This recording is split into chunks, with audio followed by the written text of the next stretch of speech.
Hello friends, welcome back to the topic Federalism. Today we will discuss about the topic basis of creation of states in India. That means how were the states created in India, the story behind the creation of states. The creation of linguistic state was the first and a major test for democratic politics in India, which was done to ensure that people who spoke the same language lived in the same state. Example Gujarat, West Bengal, and Bihar. This means creation of the linguistic state, making of a state which was solely based on the language spoken was a major test for India in its democratic era. This was done so that people of the same language can share the same piece of land, as it increases a sense of brotherhood among the people who live there. For example, people who speak Gujarati, if they are together, they feel comfortable. Moreover, they share their language, their culture, their entertainment, their food, all their tastes are similar. So, in such way, people can happily coexist with each other. Second, some states were created not on the basis of language but to recognize differences based on culture, ethnicity, or geography. This includes states like Nagaland, Uttarakhand, and Jharkhand.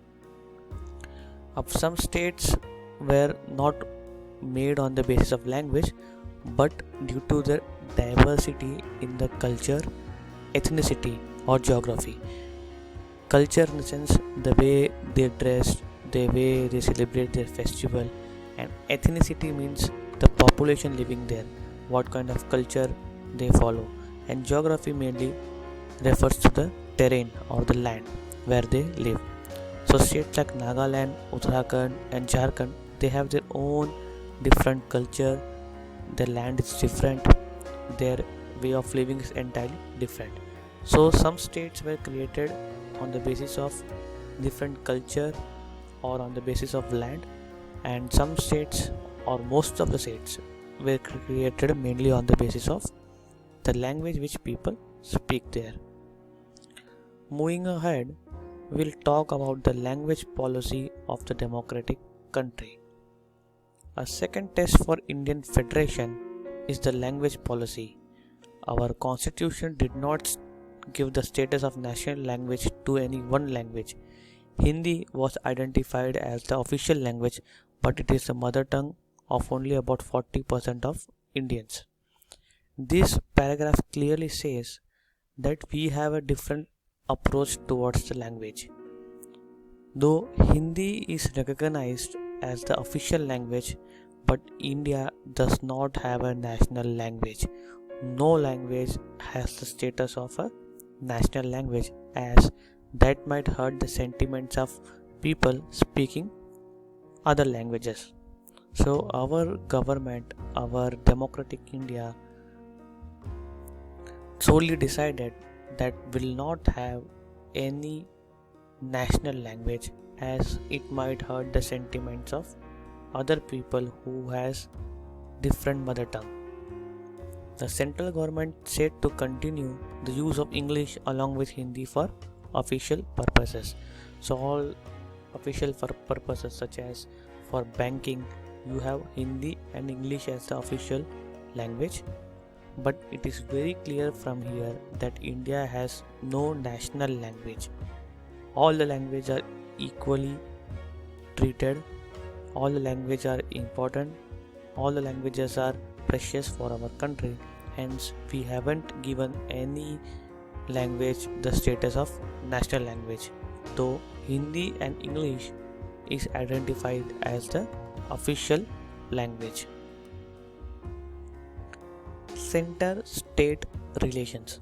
So in this topic we will deal about the relationship between the center and the state, that is the central government and the state government, the relation between the center and the state. Restructuring the center-state relations is one or more in which federalism has been strengthened in practice. All this changed significantly after 1990. This period saw the rise of regional political parties in many states of the country. This was also the beginning of era of coalition government.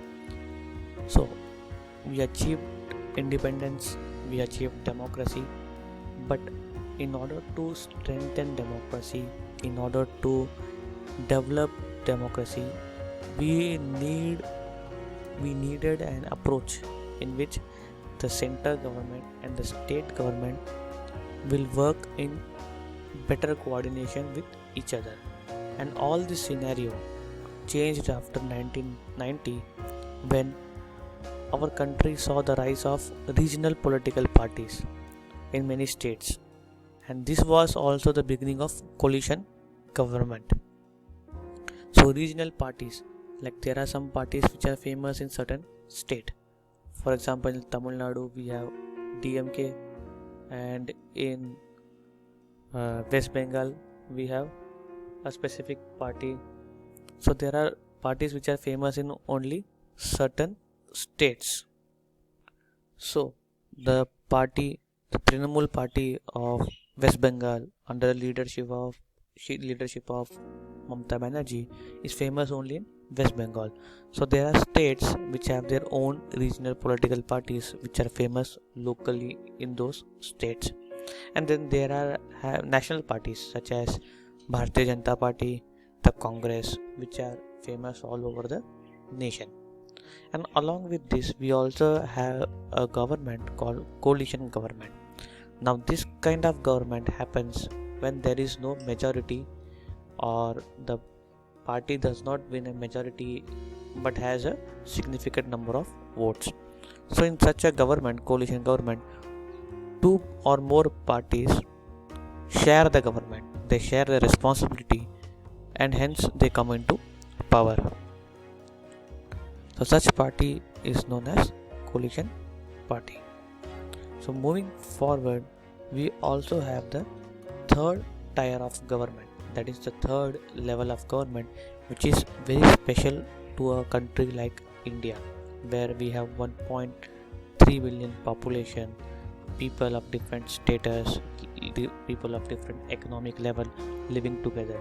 So this third level of government, which is the local government, plays a very significant and very important role.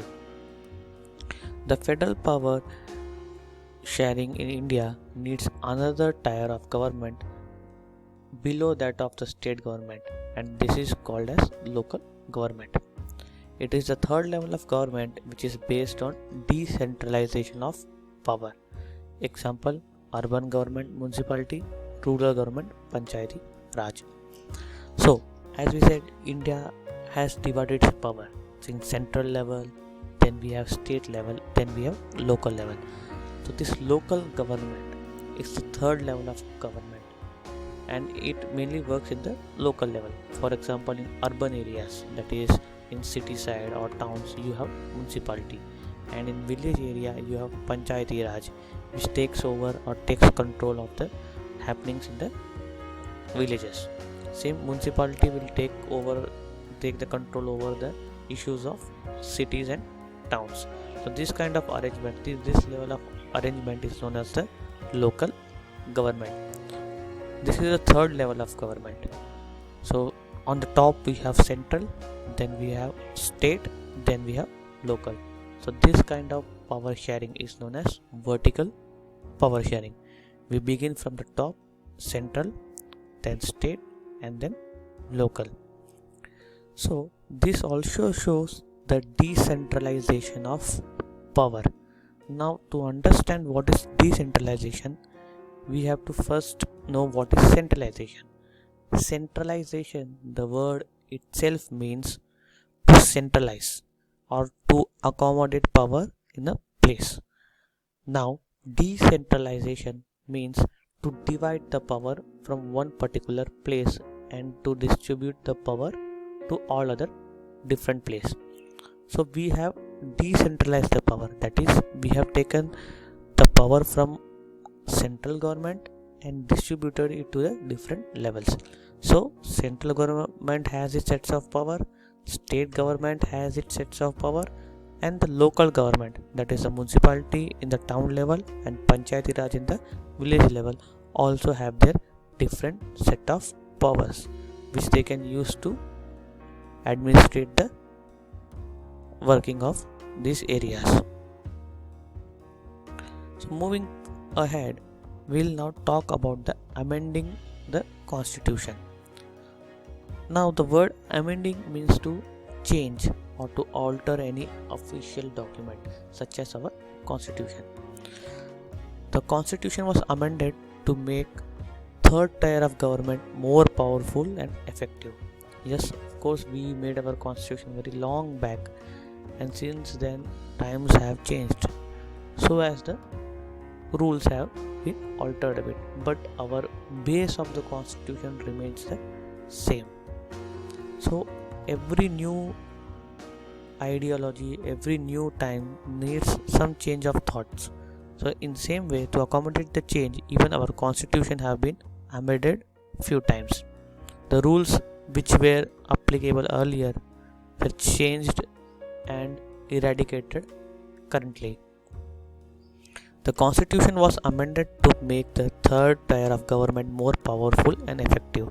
Now it is constitutionally mandatory to hold regular elections to local bodies. So earlier, no one used to take this third level of government much serious.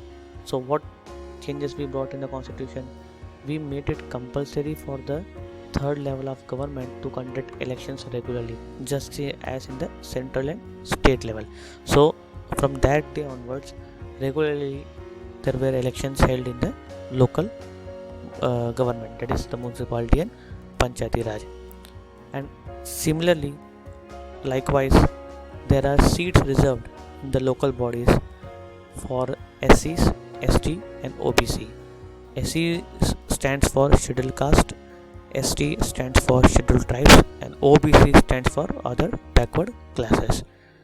And similar to the central and state, at least 1/3 of all the positions in this political institution are reserved for women.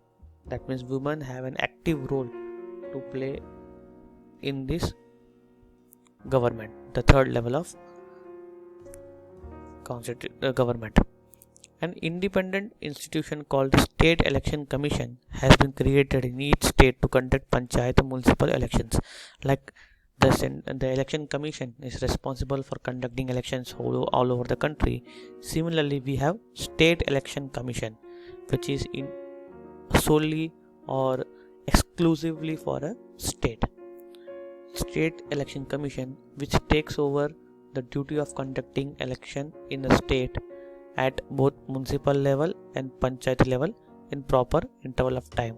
It also takes care that no one breaks the rule during election time, and it also keeps an check on the moral conduct of the elections. So this topic we clearly see that with the change in time, our constitution also have gone through few changes or amendments, which was very necessary to accommodate the variety of people in our country. So in the next class now, we will discuss about the rural local government, how the government works, what are its different aspects, and how does our government function smoothly with this division of power. So on the whole, we have seen that what is federation, why it is important, and what are the key features of federations, and what are the type of federations, how it are followed in different parts of the country. Then we saw the different tiers of the government. Then we saw what is coalition government. So all these topics, all these are important key features of our federal government. So in the next class, we'll begin from the rural local government, its functioning and its operation in the constitutional level. Until then, signing off. Thank you. Take care.